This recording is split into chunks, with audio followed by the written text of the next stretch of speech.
I think sometimes the niche chooses you. You don't choose the niche. And that's what kind of happened, I think. But I'm glad it did. And yes, it is a double-edged sword, and it's harder to get advanced verified and for AdWords or for LSA, and it's way harder to get GBP verified in that niche. But, it can be done. You just have to know the rules of the game and do it a lot and practice and know how to go about doing it. And that's a big reason why I get a lot of our clients, is because we specialize in getting those things done.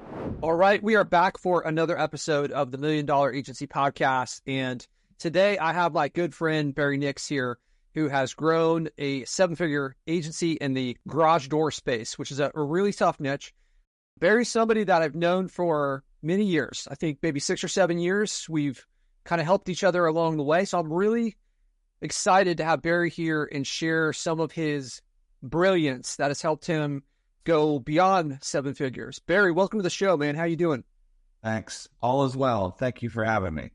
Excellent. Barry is based out of the Dallas, Texas area, right? Yep. Barry, tell us how did you get to where you are now? What was the journey that led you to running this 7-figure agency? I've always been in marketing since I got out of college. I started in marketing, ended up in direct mail. I did direct mail for a long time. And as the decline, I owned a direct mail franchise for about 15, 16 years. After about the first, 2006, 7, whatever, Google really started figuring out how to monetize that platform, and Facebook started to come along. That's when, direct mail sort of started going down like its predecessors, the newspaper and the phone book, right? It just started paper, print, mail. People started using their phones more. Nothing you could do was going to stop that train. So, the writing was on the wall. It wasn't if, it's when. So I started getting involved and getting training and learning about building simple websites and how to do lead generation, et cetera, SEO, local SEO, map rankings, how to get Google business profiles verified for local businesses, et cetera, et cetera. And then as time went by, it wasn't a matter of if I wanted to go digital. It was just, if I wanted to stay in the marketing space, it was what I was going to do. So then, long story short, COVID happened. And when COVID happened, it was, the final donkey kick to the forehead, for direct mail. And that franchisor went out of business and ended up selling to someone else. It's been bought and sold even, I think, another time or two since COVID. But I just was out. It was my escape. It was the best thing that ever happened in my career, was COVID. Best thing ever. So what happened was it forced me to commit full time and not just a side hustle. Up until then, it was like maybe $5,000 a month and maybe $15,000 a month side hustle, and a lot of one-off projects. Build this website, build that website, but some consistent SEO, some Facebook campaigns, AdWords campaigns here and there. But that's how it all started.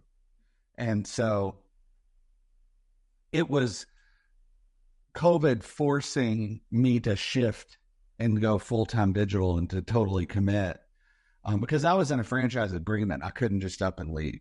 But with that situation, I was able to commit full-time to this, and basically looked up and like, okay, well, everything that I had built in this, what I thought to be, something I was going to do until I sell it and get out and slow down or retire, was just swiped right out from under my feet. And I had, no career equity to speak of. And so I just started over. So it was kind of like torching the bridge, not at my will, but it was the best thing that happened to me. It was a massive force of propulsion. You were left without a choice. I was left without a choice with a lot of purpose and pent up, like, I've got to make this happen and get back what I lost in a different way. And it wasn't if, it was, we're going to do this. It's going to happen. Did you have a team? So with the direct mail business, you had a team. Did you have to switch up the team and find new people, or did you kind of transition those into the new business model? No, all our salespeople, we were really a sales organization, and it was our franchisor did the fulfillment, the print, mail, packaging, all of that. So we weren't responsible for, any fulfillment. It was sell the ads, do the artwork, get it approved, collect the money. We pay our franchisor and they do the fulfillment. Then we operate off the profit after that. So most of everybody in my direct mail company was, released once COVID happened. And I still have 2 people from that work here. Right. Now, I had people that were loosely associated, like on a freelancer basis, that I worked with a lot for the side hustle for digital. And I have one of those still with me. Yeah. You had a couple assets and you had a lot of experience that you could bring forth from this past business when you decided, hey, this is full time now. I'm going in this direction. What did you start out doing when you made that transition? So that was the thing. I didn't know. I mean, I knew I did not have clarity of how to package it or how, what am I actually selling? I mean, I knew what I was selling, but how do you package that, bring it to market in a way that's scalable? I had no clue. I mean, I really didn't. It was almost like, well, I know this is where I want to be, but I don't know what I'm really doing. With direct mail, it's real black and white. It is as simple as, here's a map. What cities do you want? And they pick these 5 cities or this 1 city or these 20 cities, and you sell them. That was all there was to it. Here are the mail dates. Here are the zones, what we called zones. With this, it's a night and day different, right? So I didn't really know. I had to get counseling. I had to pay for coaching. And that's where I went and paid for coaching and got sort of this wrapped around. I kind of figured out how to package it and put it together and bring it to market. But what I did is learn how to brand myself or the name of the agency. I didn't know how to bring myself to market, but what I learned there at the beginning was, how do I package this and sell it? I consulted with 3 different coaches, entertaining them. I chose one and went deep with that one coach. Right. So at the beginning, this is where we met, I think, in that the first coach that you had hired, where there was like some packaging, but there was a lot that was not taught. It was like, hey, here's your foothold into an idea, but there wasn't a lot of like business concepts that were taught. There wasn't a lot of how to scale. It was more like, hey, here's an idea for a business model. Good luck. That's kind of how it felt to me. Right. And that's where we met originally, 2016 or 17, something like that. Yeah.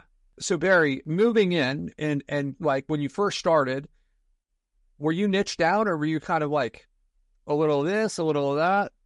It was whatever I could get from wherever I could get it from. So when I first started, it was side hustle. So it was like a lot of our direct mail clients who needed a website or wanted SEO or wanted an AdWords campaign or a Facebook campaign. It was easy leads. It was an easy source of, hey, I know this person needs a new website because I'm looking at it and I already have a relationship. So there was no niche. My niche was really who was local in Dallas-Fort Worth and already had a business relationship with it, trusted me. So it was an easy in because I already had a foot in the door. Right. So you were basically just upselling your existing clients and kind of phasing out the direct mail piece. It's like replacing this service with a different one. That's right.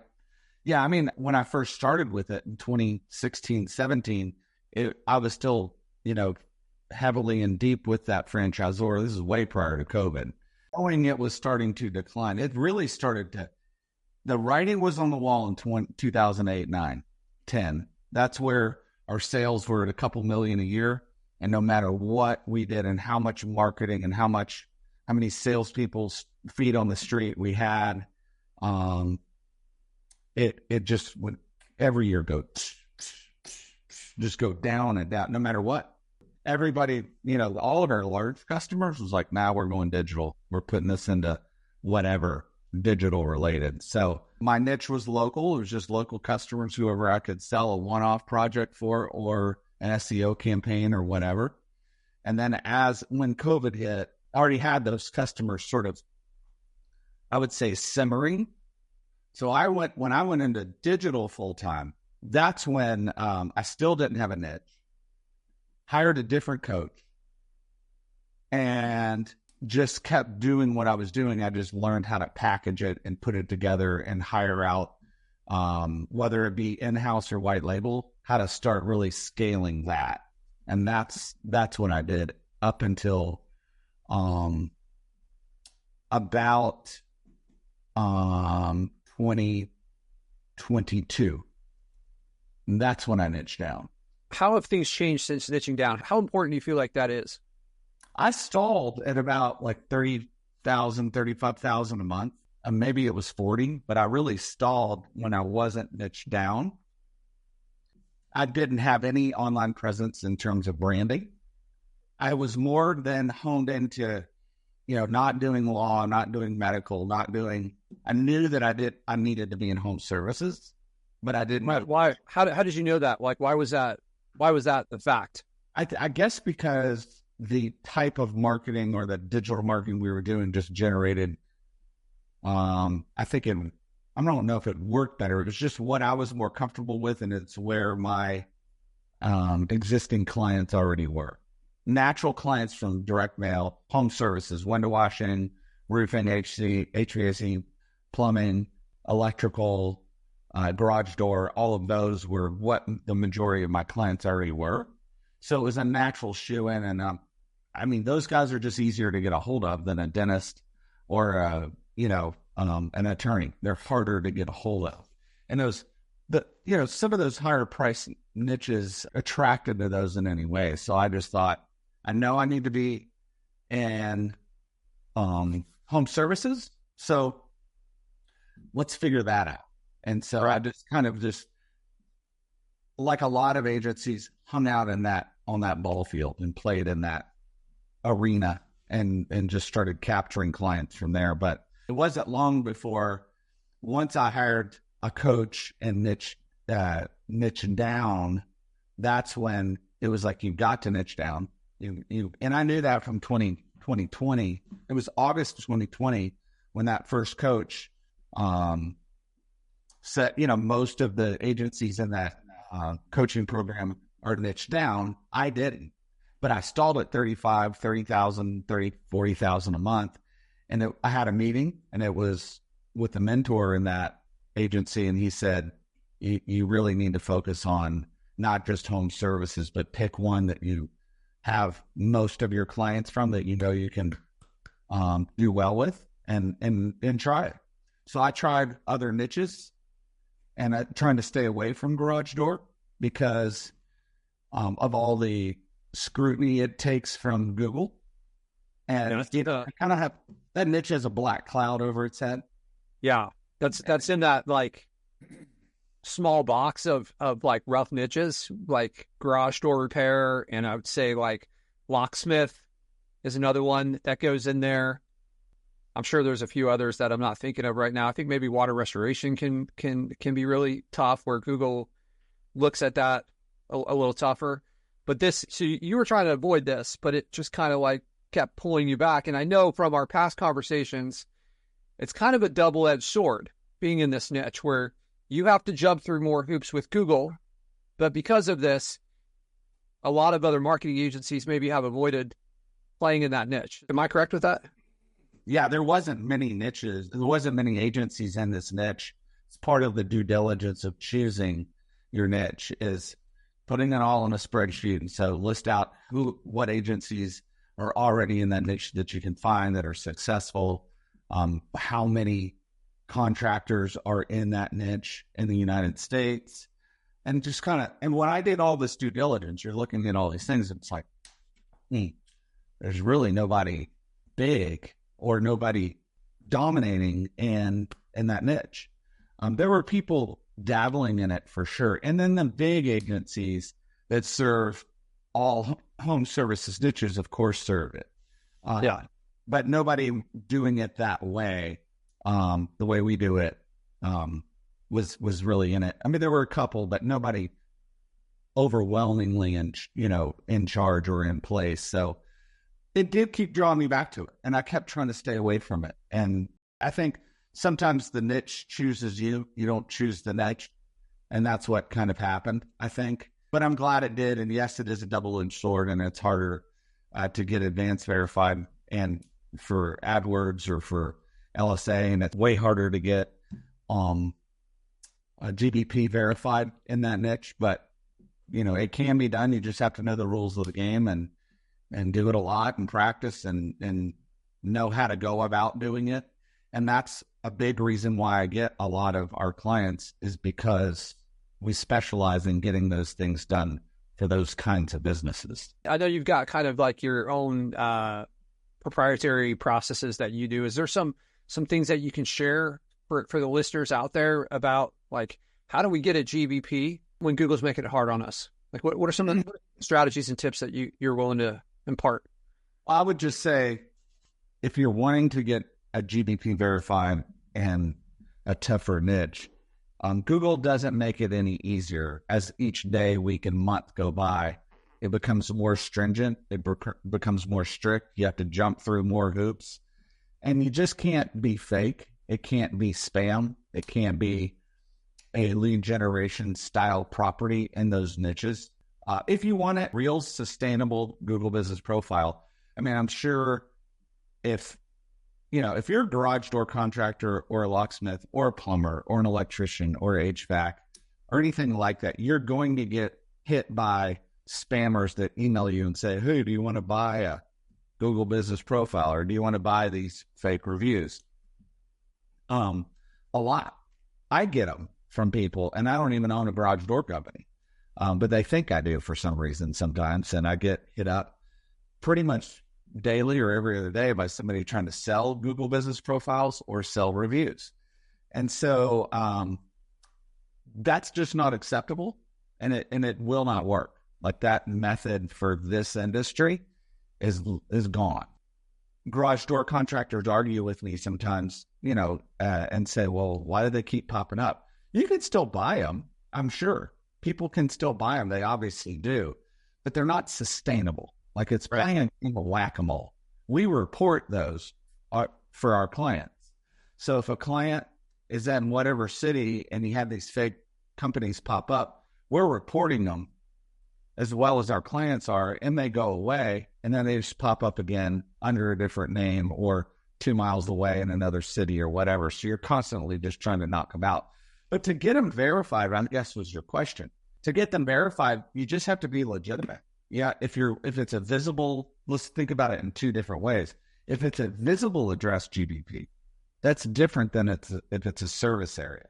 But both of them require documentation and proof. So it depends on if the client do they have a showroom? Do they have a warehouse? Do they have a retail center? Are they a door dealer? For us, do they meet the Google's requirements of being a visible address Google business profile? If they are, that's the way we're going. And we'll just have to back it up with proof. So we have to have pictures, video, proof, and then a lot of documentation. So it's not really proprietary. It's not the way we do it. It's just the way we've learned that Google requires it to be done. And that is, you have to have a certificate of insurance. It has to be legitimate. You have to have, they prefer you have a DBA or an assumed name or a fictitious name certificate. Depends on what state, county or state you're in, but most of them go by DBA. You need to have, in a lot of states, a contractor's license. You need to have an EIN number with paperwork. You need to be able to back up that you are who you are and your company is legitimate and they are really there through video, pictures, and documents. And so we have a Google sheet we go through with our clients If it's a service area, it's this sheet. If it's a visible address, it's this sheet. And it's just check, check, check, check, check, check, check. And then once they have all those things checked off, that's when we apply for it. If you have a Google business profile and it's a garage door supplier, which is currently the primary category in Google for garage door contractors, it's going to be a pain in the rear either way. But if your niche if you're a digital marketer and your niche is something different, you still kind of have to play by those rules in order to get them verified. It may be easier, not quite as, you might not be quite as scrutinized. Your client that you're working with may not have to go through as much red tape. But I'm telling you, as time goes by, every niche will have to become more and more legitimized because they are pushing hard as they can, as fast as they can, to get rid of as much spam as possible. Yeah, the writing's on the wall for where this is going. So, like, if the stuff isn't being enforced in these niches that aren't as scrutinized now, it's just a question of, like, how soon can Google get their ducks in a row so that they can apply the same scrutiny? Because their viewpoint is the more scrutiny they have on this, the higher the quality is of the listings, right? The more hoops that people have to jump through, the more that they can ensure that these are real businesses and get, like, the lead generation, rake and rent listings, like, out of Google, which seems like a big part of their goal. Do you agree? 100% it is. I mean, it makes the quality of the Google platform better when they eliminate the fake companies, because those companies are capturing lead flow that should be going to legitimate contractors, people who have real businesses. It's not fair for them, right? And they're screaming and complaining and reporting them. And it does become harder and harder to get them, right? And so as time goes by, it becomes more and more difficult. The front cover of one of the garage door associations, which is called DASMA, it's the Manufacturers Association, not like a contractors association, but for the vendors and manufacturers of the garage door industry. The front cover in November of 2023, their magazine said, Google and the Federal Trade Commission declare war on the garage door industry. Something like that. I'd have to look it up to get the exact verbiage, but it was like, we're coming after all this stuff and we're going to eliminate it. And this helpful content update that we just went through at the beginning of this year and ended, like, I guess, what was it, in May? It finally ended, I think. I mean, it wiped out so many reviews and so many fake listings. They are on a warpath. So for my niche, that's the direction it's not just going, that it's already gone, and it continues to do that. So we have to play by the rules for our clients. Now, it's not that they can't open more Google business profiles. They can. There are legitimate, many companies in the garage door world who have multiple Google business profiles all over their service area. We have one in Texas that has 36 verified Google business profiles, and they're all legitimate, and they all meet Google's guidelines. That's a big investment on that company's behalf. But they do it, I'm sure, because the cost per lead, organic, even with the associated cost of having that Google business profile with lease and utilities and et cetera, is significantly less than cost per click. Right. Right. So it sounds like what you're doing for these 36 listings with the lease and this stuff is there's a physical location that's set up for each one of these 36 where these people have some measure of business that's being done out of this location. Yeah.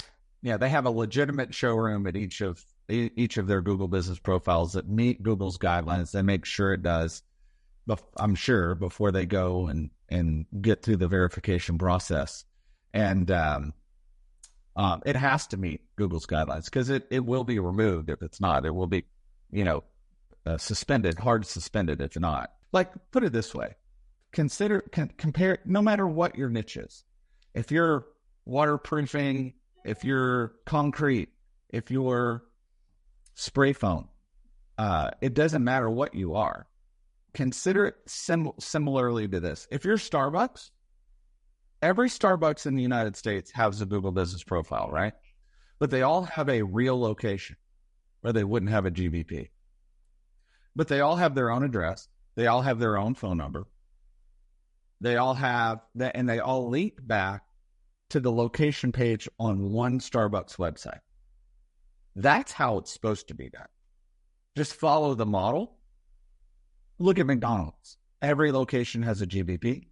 They all have an individual location.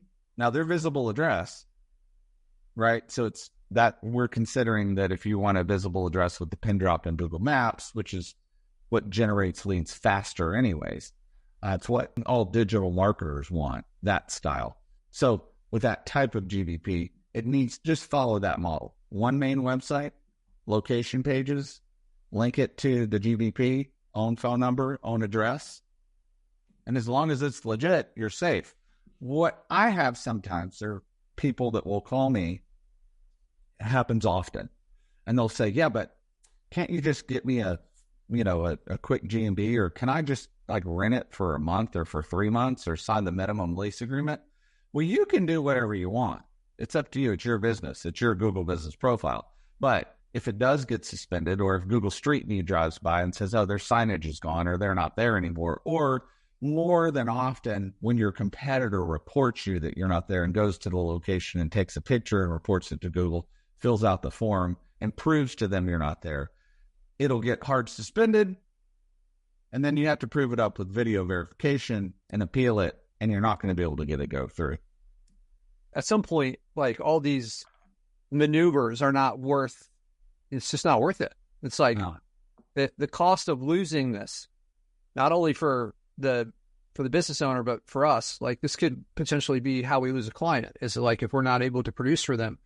Like, there's a lot to this. So it sounds like setting the expectations and kind of training the client on the process is a big part of this. And once we communicate that, we put ourselves as a marketing agency in a better position to deliver for them, because now we've got something set up. It's in the right location. It's legitimized. It's not going to get suspended.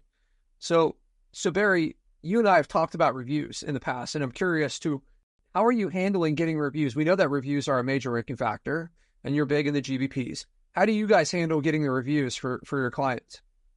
We facilitate, if they don't have their own CRM, which most of our clients use, Jobber, and that's probably the least used. I would say Service Titan's the big one.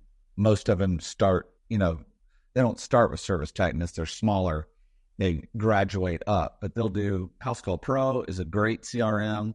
Jobber is a great CRM. Workies is an excellent CRM. Highly recommend them. And House Call Pro and Service Titan. Those are kind of where our contractors play. I mean, plumbers have a different set of CRMs sometimes, and each niche has their own CRM sort of that caters to them. We encourage them to link it up properly. We'll help them do that if it's not already done, and get the automation for the review requests so that when their technicians go on a job, it's done and set up correctly from the get-go, so that as soon as the job's closed out, a Google review is fired off to the homeowner via text message and the email requesting the 5-star review. We also talk to our clients about and coach them on how to teach their technicians to get reviews. When a technician comes to your house as an electrician, or as a plumber, or as a garage door contractor, or as whatever, most of these bigger companies upsell, right? So they give you good, better, best on their proposal. And so that's a sale. They're really, in some companies, their technicians are salespeople that also know how to repair, plumbing or repair HVAC. They are trained, or they're technicians who are certified and know how to do doors, but they're taught how to sell and upsell. So part of the sales process is selling the homeowner on how to get a review. And if you really want to get reviews, and a lot of them, teach your technicians how to sell the customers on giving them a review, and set up the automation from the CRM to get the review. Now, if they don't have their own CRM, I've got clients, I still have clients, and I still get clients once in a while who are like the mom and pop, the husband and the wife, maybe one other guy, and they write their, somebody calls, they answer the phone, they're driving down the highway in their truck, and they're writing it down on a notepad. Old school, right? For those guys, we have built through GHL, our own review request automation workflow, and we give it to them.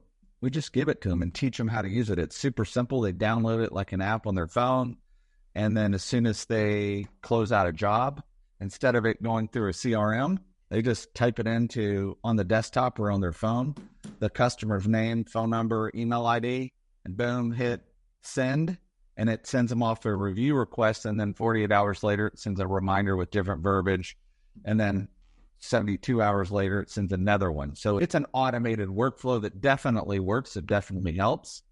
I have a client in Atlanta who used it. They got 91 reviews, like in their first month using it. I have another guy in Michigan who got 50-something reviews their first week using that review automation, this free one. We also have clients that use those, I don't know what they're called. They're different. I think you can even buy them on Amazon now, but they're like called pop cards or review cards or Google review. Yeah, tap cards, right? Tap cards, yeah.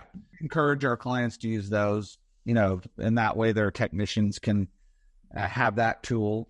I have a friend who has an agency, you know him, Sean, and he uses postcards. He orders postcards for his clients to give out to his technicians so that when his technicians are there, they can leave them with a big, glossy, beautiful postcard, and it's got a QR code on it. And it's their way of leaving something with them to encourage the customer to scan the QR code and leave the Google review. So it's all of those things, pushing the reviews to get real reviews from real mobile phones, from real IP addresses that have real Gmail accounts with history. Google knows where or has a good idea if they're not coming from the local community, right, from the service area. So it doesn't make sense for a customer, a client of ours, or a contractor to go buy fake reviews because they're going to get eliminated with the helpful content update. When Google does a sweep, gone. I was talking to a guy in Arizona.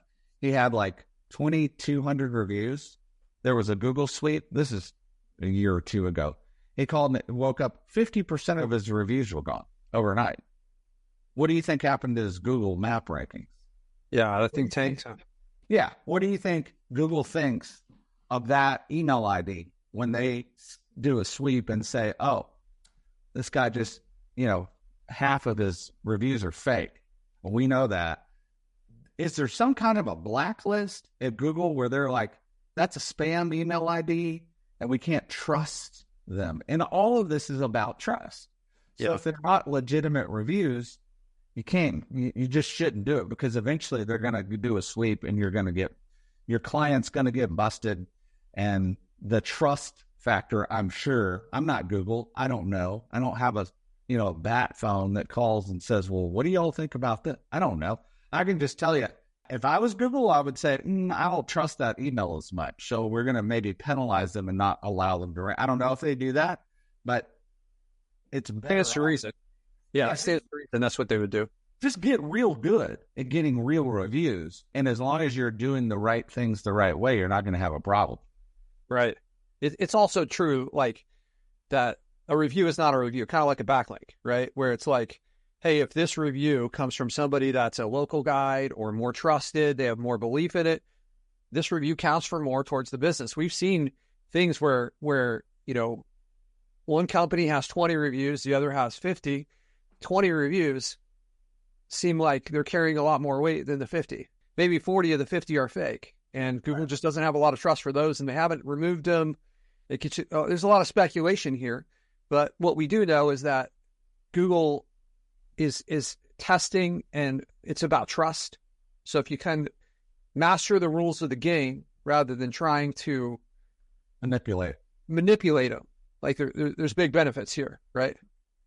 Yeah, I mean, I think with SEO and website development and with the Google Business Profile optimization and getting reviews and the post, and with every little piece of the puzzle on local SEO and rankings, whether it's organic search or maps, it's all about trust. You're right. It's 100% all about trust. And it's not doing the shortcuts. It's knowing what Google respects and doing it as best as you can possibly do it with quality and authenticity and with expertise, and representing your client as a digital marketer, as an agency, representing your client in the best light to Google, putting them up to Google, sending signals to Google that this contractor, which is your client, has the most expertise and authority by the quality of the content you're pushing out to Google about them.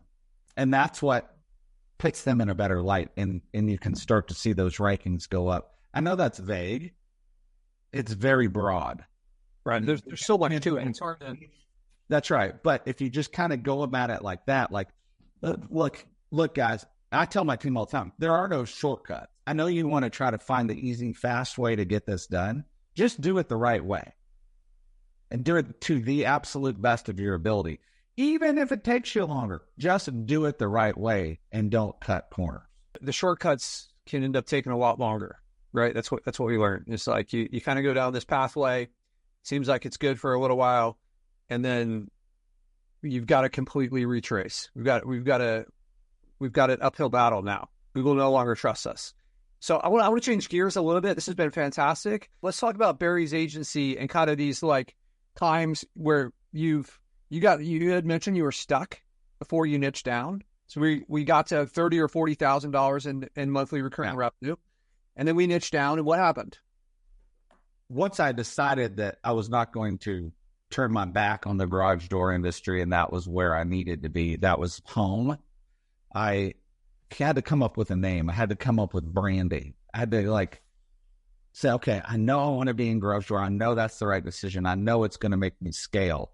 It's the one thing I can do to brand myself to get more of the type of clients in that niche, which makes it easier for my team to do the fulfillment, because in one niche, when you specialize, everything is about those keywords, et cetera, and things will just move faster. So I made that decision. I had a conversation with Adam, who I think has been on this podcast, right? Yeah, Adam McChesney was one of our first few guests. Yeah, great guy. He didn't know what he was telling me would have such a big impact, and I've told him since then. I highly respect him and owe him a lot, because I used to be he and I both used to be in a group, digital agency group, and we had a meeting here in the Dallas area, and he spoke and he talked about his journey. Really, his presentation, the workshop, was about branding and the effect when he branded his agency, how the effect it had on his scaling and his growth. So I listened to his talk, his workshop presentation, took notes, and then I went up to him afterwards. I said, "Can I just ask you a couple quick questions?" And he didn't know me. He was like, "Sure." So he told me some things, and I bet I didn't talk to him more than maybe not even 5 minutes. What he told me was super impactful. So I took that. He just said, pick the next 30 days, don't sell it. 30 to 90 days, 1 to 3 months, however long it takes you to brand yourself, and slow down on the focus of selling. Don't necessarily focus on sales. Focus on getting your act together, getting your branding right, like getting that formulated so that when you're doing these lead magnets and these ads on Facebook to get people to you, that what they see looks right, it smells right, it's believable. So I was like, I need to do this. So it hit me like a bomb. Went back, was like, we're going to pick a name. We're going to develop a website. We're going to start doing some social media. We're going to set up these pages. So I did all that, and I took about 3 months and really just didn't sell, but focused on getting the branding down. So we chose a name, bought the domain name, built the website, opened up a Facebook, LinkedIn, Twitter, Instagram, YouTube, those pages for the business, and just started investing time and resources into the branding. Then after that, I went and did a Facebook campaign with Zach Winsett. I don't know if you know Zach. I know Zach, yeah. Yeah, great guy. Absolute Facebook pro. Highly recommend Zach to anybody who wants to brand their own digital agencies through Facebook or Instagram, or use him for Facebook ads for your clients. He can do those too. He runs some of ours, and brilliant guy, super guy. Anyways, so we got with Zach, and he said, okay, here's what we're going to do. We're going to run a Facebook campaign now that you have all this set up. Here's the way I want it to look. Here's how I can bring you the best results. He gave me the method, the strategy. We took another month getting that video together. We got some testimonials on it, put it together. We built out a landing page and a funnel, and that's when it just blew up like a bomb went off. I mean, it was like, boom, and it just leads came. The first day that video came out with the Facebook ad, I got 9 leads the first day that it went live.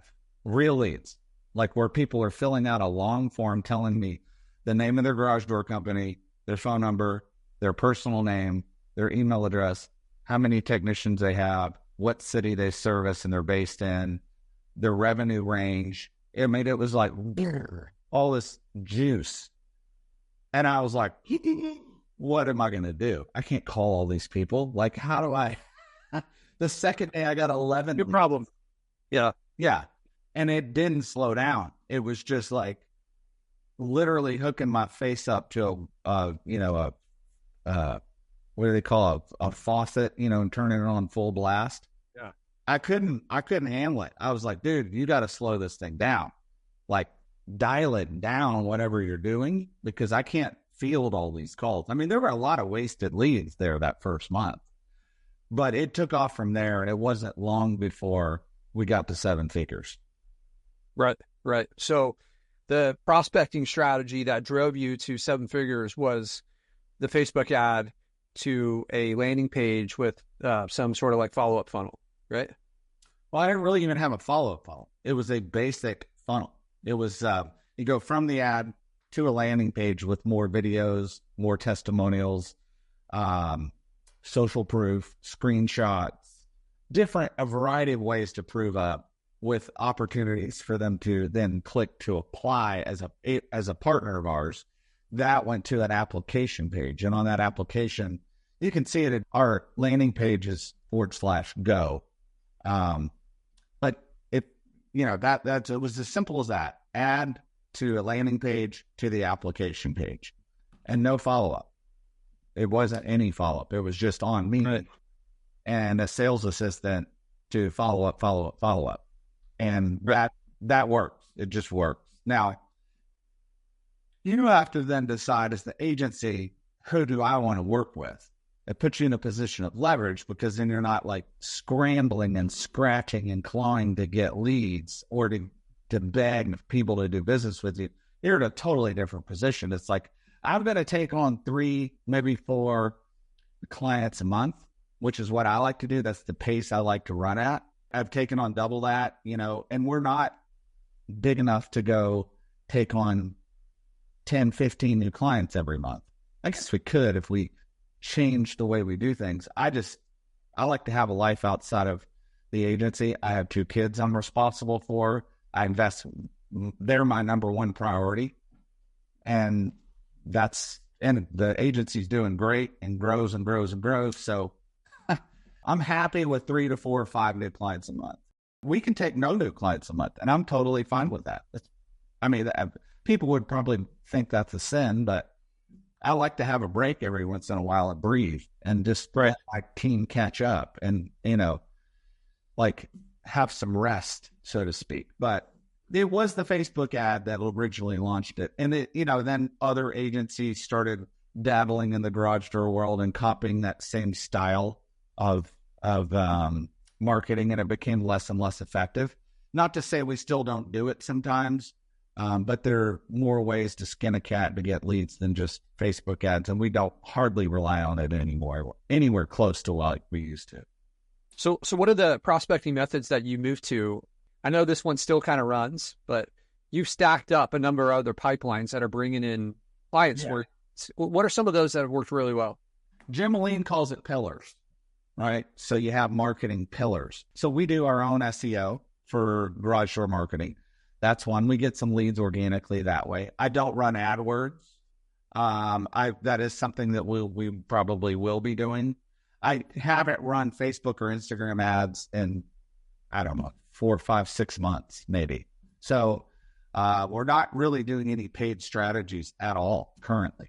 And we're working on it. Probably will dabble back into that. But to answer your question, I came out with that book. I bought that book. Yeah, that you ordered that book, and I greatly appreciate it. Yeah, it's one of the best, one of the best books I've ever read. To be honest with you, really good. Sure. So that book helped out a lot, and it still helps out. How does that book help you? So when I do run ads on Facebook, it's recently been about the book, not about the agency, not about to attract clients. It's about giving away the free book. They pay for shipping, or is it 100% free? I make the contractor fill out an information on a landing page, which legitimizes that they are who they claim to be. And then I have somebody, a sales assistant, call them back and just vets them to make sure that we're not giving it away to somebody that's pointless. And that's not like some, advanced verification thing. It's just like, let's make sure we're not wasting our time and money. Right. So, because each book is it's not free for me, it's free to them. So it's an opportunity for me to get that into my potential customers' hands. And so I ship it out, and it's all on me. I just pay for the whole thing, shipping, right, and the book, and it's not that expensive. I think all in all, it's probably $15 a book with the book cost of the book and the shipping. So I keep boxes of them here and ship them out when people request them. So to answer your question, pillars. Think about your marketing for your digital agency in forms of pillars, like what moves the needle.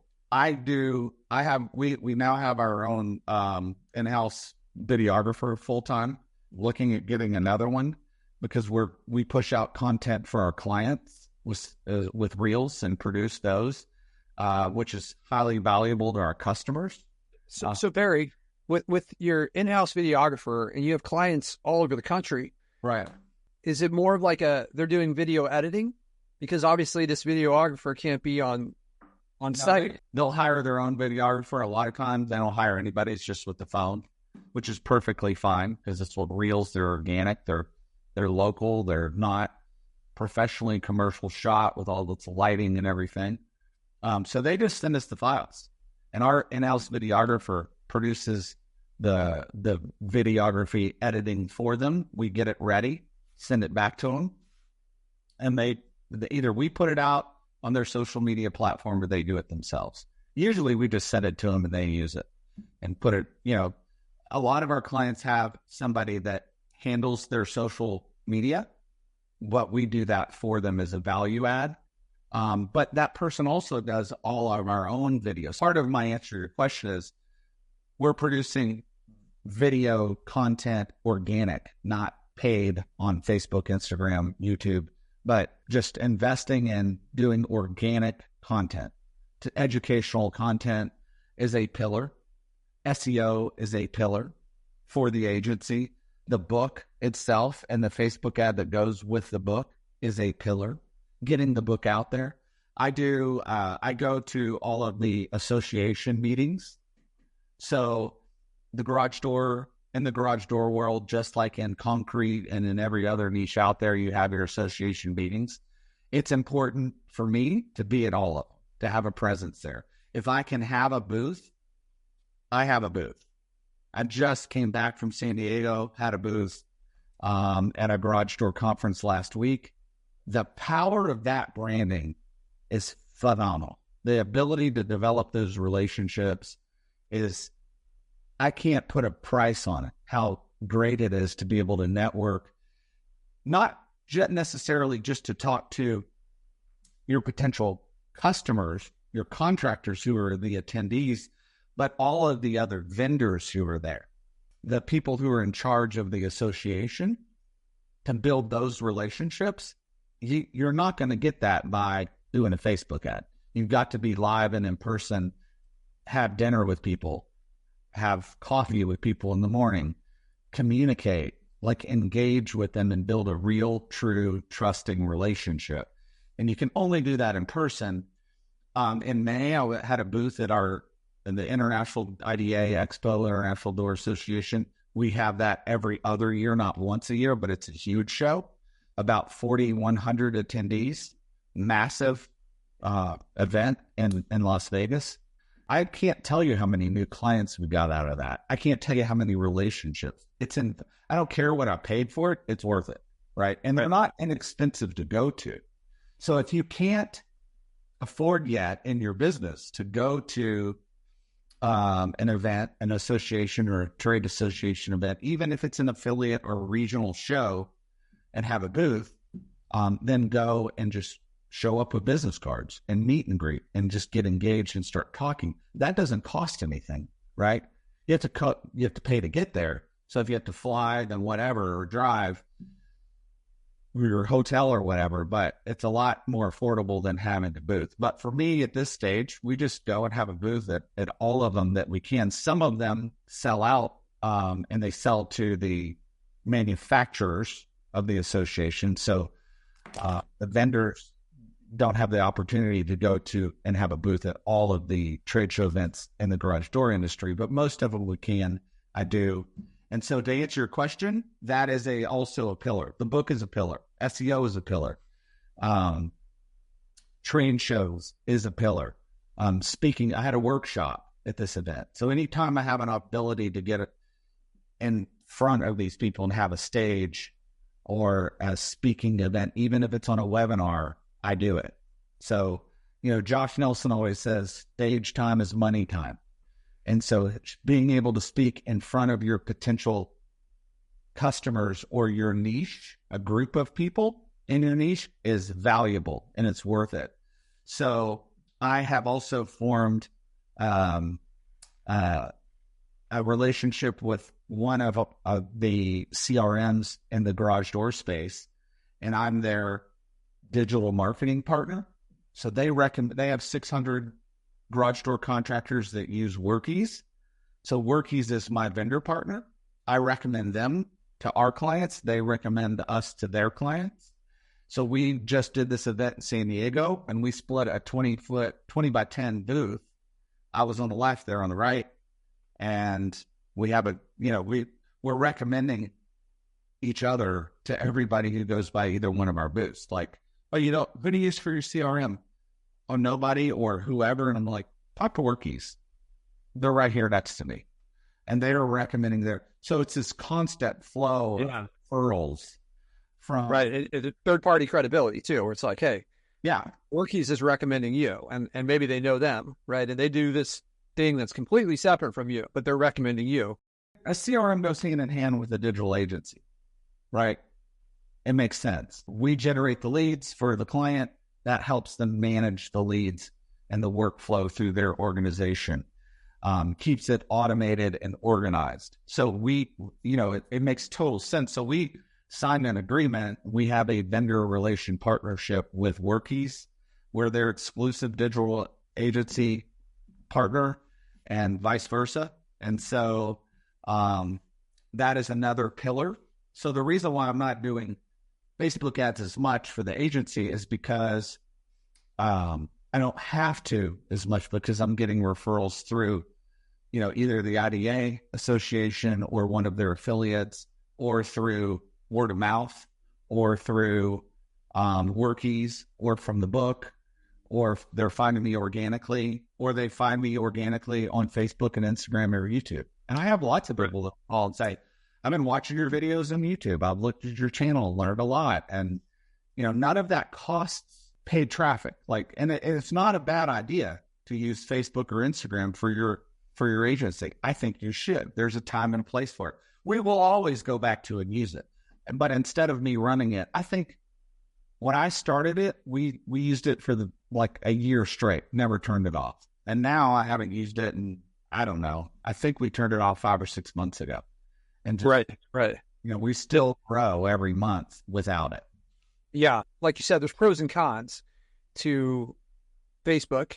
And when you run ads at cold traffic, people come in cold.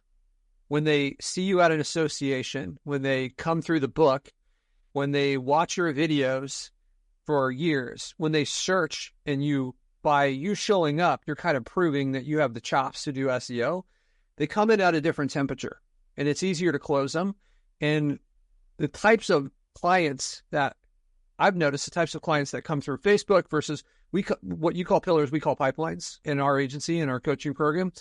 I've noticed that based on the type of pillar or pipeline, the temperature and the size of the client will vary. We can land bigger clients through associations more often than we can through a Facebook ad.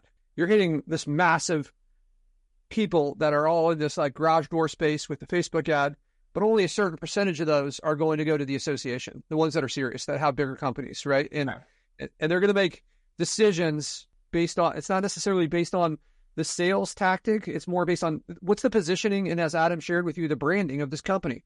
That is a big factor for a bigger company. Does this company really pass the smell test rather than hey, I got into a really good conversation, we had a connection, right? Bigger companies move a little bit slower. They're a little bit more intentional. They think things through. Right.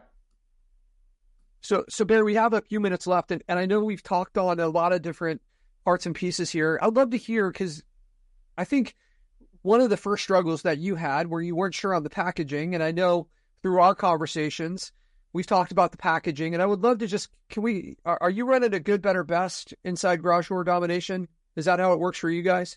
I'm not, and I haven't, and I want to, and I still don't even have that put together.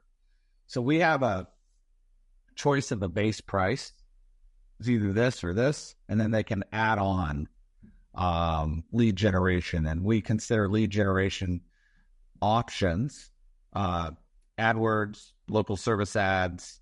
Those are services we offer. Facebook ads, Nextdoor ads. Any of those are lead generation services that we can provide at an additional cost, where they can buy those and add to their this. Also email marketing. We're doing email marketing as well as another add-on service. And so I don't have You're doing the email marketing to local homeowners. How does that work? Oh, well, most of the clients have a CRM. So we get their data out of their CRM each month, and they have their own MailChimp or Constant Contact or whatever account. They give us admin access to that. Most of the CRMs integrate with the email platform. So MailChimp will integrate with Workies. So every single time a customer calls in to the garage door contractor office, the CSR puts in the information, and as soon as that data goes into Workies, it automatically shoots it up to MailChimp. So we don't have to upload it manually unless they don't have those two integrated. And so we design the email campaign for them for whatever it is for that month or every 2 weeks, whatever they want to push, promote, if it's seasonal, if it's holiday, if it's a garage door tune-up, if it's a special on a certain operator or garage door. Sometimes they'll partner with a manufacturer who will participate in the expense of it. And they'll push just a brand of a garage door opener or a brand of a garage door model. And so that ad copy and the artwork changes every time it gets sent out, but they're charging us to help facilitate the email marketing. So if you have a client with, let's say you're in the concrete niche and your client keeps all of their data organized If they don't keep it organized and they don't track who they've done business with, you can do nothing for them. But if they have it organized in a CRM, you know, they should be communicating via email with their customer base as often as possible, or as often as that's fair and reasonable, right? So a lot of our clients have thousands of contacts in their CRM, people that have used them. And so by doing email marketing, selling that as a service, you're facilitating the email communication between your customer and their customers so that they don't have to sit down and say, okay, well, let me figure out how to put a message together in artwork, because they'll never get it done, right? It never happens. So when they're paying for it, then we're obligated to make sure that email goes out consistently and on time and correctly. And so that is also a service. And something else we're working on right now, and I think we're about this close to it, is it's an AI follow-up, and it is being tested, and it's turning out really well. Like, the results are wonderful. I'll share it with you at another time. But what it is basically, Patrick, is, and we'll be selling this as a service as well, I'm sure, as long as it continues to prove that it's ready to take to market. With Garage Door, according to the CRM, if we can say, okay, there's this subsection of the database who hasn't had maintenance in the last 6 months or a year, we'll do a phone call campaign through an AI bot that calls them and books an appointment and schedules a garage door maintenance, an appointment for our client.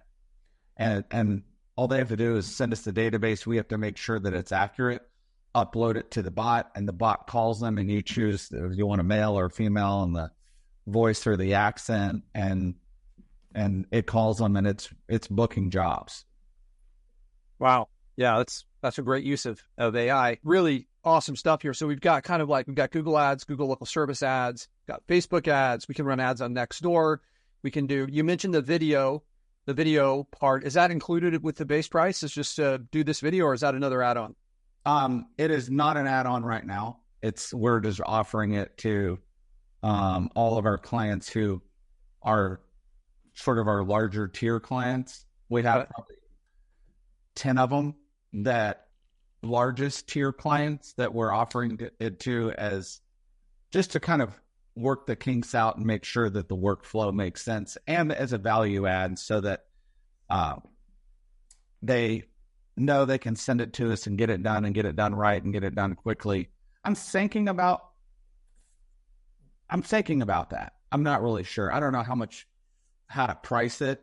I just know that our customers that are using it just love it. And it partly is because we have a really good video editor. Right.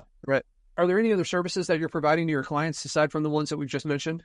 Yeah, one. And that is when they do get legitimate Google business profiles, we charge to optimize that. So if you have, if you're getting more Google business profiles, we'll assist you with the process of getting them and teaching you how to do it, going through the checklist, looking at the location. I got an email yesterday. I get emails, probably 2 or 3 emails a week from clients who say, here's an address.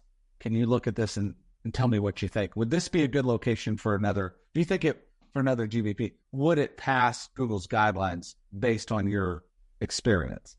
And right. So we'll help them get that GBP verified, because with Garage Door, as soon as you do the video verification, it's going to get either immediately rejected, or it'll get approved for 72 hours and then it gets suspended. But it's going to be suspended before it gets approved. So we help them get it all set up, get the video verification done, knowing it's not going to go through or it's going to get suspended, and then filing the appeal and getting it reinstated. Then they have a live GBP they can start investing in and getting reviews on, and we can add pictures. And so if they answer your question, we charge additionally for each GBP. What's the base price look like for you guys? $1,500 or $2,250, depending on how much the SEO plan we're doing for them. Yeah. And then each GBP additional, we charge $500 a month for optimization and protection, because we're protecting it, which makes it far less likely that it will get suspended. Not that it wouldn't, but we're also saying that if it does get suspended, we help get it reinstated, and it'll get reinstated quicker, and it does. Yeah. Yeah, this is fantastic.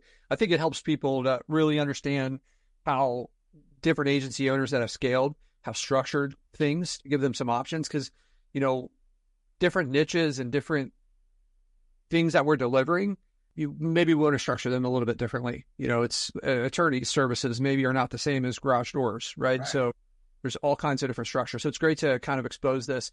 Barry, this has been amazing. I knew that this was going to be a fantastic episode. I'm thrilled with this. I think the listeners are going to get a ton of value. Do you have any final words to share for somebody that's scaling their agency that can help them maybe get there faster? You can't do this on your own. I think the most important thing is to surround yourself with like-minded people who are all, in the same boat, rowing in the same direction at the same pace. Put yourself around successful entrepreneurs in your space so you can rub shoulders and learn from each other. I wouldn't have experienced growth and been able to scale and continue to scale if I didn't surround myself with other successful entrepreneurs in my space. There's no way. Yeah. I've learned so much from people like Patric and others because of that. So there are a wide variety of options of where to invest your coaching money. But if you're not investing coaching money somewhere, I think you're kind of on an island by yourself. Yeah. This, I spend a lot of money every year in coaching, like around $60,000 a year on coaching, which is more than most people make. And there's a reason that I can afford that. And it's like the coaching has unlocked additional strategies and revenue and like personal freedom for me. And you start to realize that it's actually more expensive to not have this coaching, right? If this person can help me land, let's say that our average client is $2,000 a month and they charge $1,500, $1,000 a month, one client can pay for the coaching. And they teach us strategies that can help us land 10, 15, 30, 50, 100 clients. Like, it's really expensive not to have that. And I've learned that. And it's like, right, we have so many days on earth. And if you spend so many of these days trying to figure out how to do it when someone else over here is like, hey, here's the fast forward button. If you give me a little bit of money, you can press this. And then you can spend more of these days with financial freedom. It's like, I'll press that button all day long. Like, let's make that trade. It's been huge for me. It's been amazing. Barry, what's the best way to contact you if anybody listening wants to reach out and have a conversation? Is that a possibility, and how would they go about that? You go to the website, fill out the form. There's a little chat widget there. My email address is barry@doordomination.com. There's a phone number on the website. You can call it. Whoever answers it will give me the message. So, however you want. Yeah. Barry comes to our Rank Masters events too. So if you want to meet him in person, I don't know if I shared this with you, Barry, our next event is the end of February, like the last few days of February, beginning of March, and it's going to be in Florida. Be awesome to have you there again. I know it's always amazing getting to hang out with you in person at these. And, Barry, this is not open for you guys, but this is open for me. It's Barry's a big Alabama fan. We're going to go watch a football game together one of these days in Tuscaloosa. I know that's a big passion. Barry went to school at Alabama, right? Yeah, we may not want to go this year with the way they're playing right now. Yeah, it's an off year. Yeah, today they play in a matter of a couple hours. But we definitely want to do that. And whatever the venue is or wherever it is, it's again rubbing shoulders with the right quality, successful people with integrity and good morals and ethics that help. Iron sharpens iron. Yeah. You just kind of stick with that as like your mantra. right? If you want to be better, hang around better quality people. And that's where groups like Rank Masters and the events that you guys have is immeasurably just what a wonderful opportunity for a digital marketer to go to an event like that. They'll learn more in 2.5 days than they will in a year on their own watching YouTube videos. Like you and I, like you've helped me tremendously. I'll go and I'll ask you some question and I'll think, sometimes I ask a question that I think I know the answer to. And Barry will give me an answer that is completely different than what I expected. And he's had success with it. And it's like, wow, maybe I was making some assumptions on how we did things and there's a better way to do it. It's hard to do that if those are just on Zoom calls, right? If you don't really have the relationship. When I know that a lot of people send me messages in Facebook and all these different methods, right? Like people have my phone number and I do my best to respond to everyone, but there's a pecking order there too, where it's like, hey, this one is a close friend of mine. I'm going to bend over backwards for this person, where this person, I've never really met them in person before, and they're just asking for value, and we don't really have a relationship. So it's like, at some point, you have to prioritize yourself first. And when you go to events like this and you're a part of coaching programs where you can build these relationships, Barry and I were in like as we mentioned earlier, we're in a program, and that's where the friendship started. And now it's been 7 or 8 years of building this friendship. And now, like, we share the stuff that we fought hard to learn without hesitation, where as if like, hey, I don't really know you. Like it's just not as comfortable. It just it feels a little weird. The value of Rank Masters to me, when I've been to your events, is just that. You're putting yourself in that environment with sharing and being completely open with all of your best weapons and secrets is totally fine to share. Where sometimes if you don't have that relationship with somebody, most of the time you're not going to give them all of the information or be as open or be as accessible. But that's the benefit of coming to a Rank Masters event is that you're there to learn and be a sponge, and also to share all of just to be an open book. And that's the environment of the event, is being an open book to receive and to give. And that's what the event is about. And so when you pull 40, 50 people together who are all open books, if you could add up all of the pearls of wisdom, it's immeasurable. Like that, you can't put a number on all of the information that is exchanged from one person to another, to another, to another, to another. The amount of information you pick up, your brain isn't physically capable of retaining all that information because it gets so packed, so full. Really, how often do you guys have those? Twice a year, Rank Masters? 2 or 3? Yeah, I think we're going to do 3 this year. They're in 2025. We've done 2 the last 2 years, so I think it's going to be kind of like February. It's going to be February, and then the middle of the summer, and then sometime in the fall is probably how it's going to be. It's a good model. It's a good opportunity for these guys and gals to get together. I would say that's a big part of my method of growth has been to in-person associate, where people, the purpose of it is to learn and grow and to share information and to help one another. I mean, you guys, all the people in Rank Masters are in the same boat, right? Rowing in the same direction. You're just trying to help yourselves and help each other. Every one of those events I learned something at, and I've been a part of a lot of different coaching programs, and there's been a ton that I've taken from them, but that one, and I know I'm a part of the face of this community, so it's, maybe a different perception, but that one, it feels different. You're not in a hotel, in this, like, having dinner and drinks, and, there's a swimming pool and a hot tub, and it just kind of brings out a different mindset from people, it feels like. And, I think it just opens people up, and people come in with handshakes and they leave with hugs. And you don't always see that at these conferences, which is really cool. It's definitely a more personal, hands-on environment.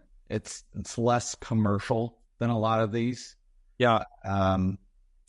And more intimate It's more of an intimate environment where you just form really bond relationships because you're spending more time together. You're in an environment where you're going to get more out of it because there's more one-on-one time with all of the people in the group. So, Right. Yeah, I highly value what you're doing and recommend it. I appreciate that. Yeah. All right. I hope you guys enjoyed this episode with Barry Nix, one of my closest, longest friends from the space. This was amazing. So tune in next week for the next episode of the $1 Million Agency Podcast. Thanks a lot.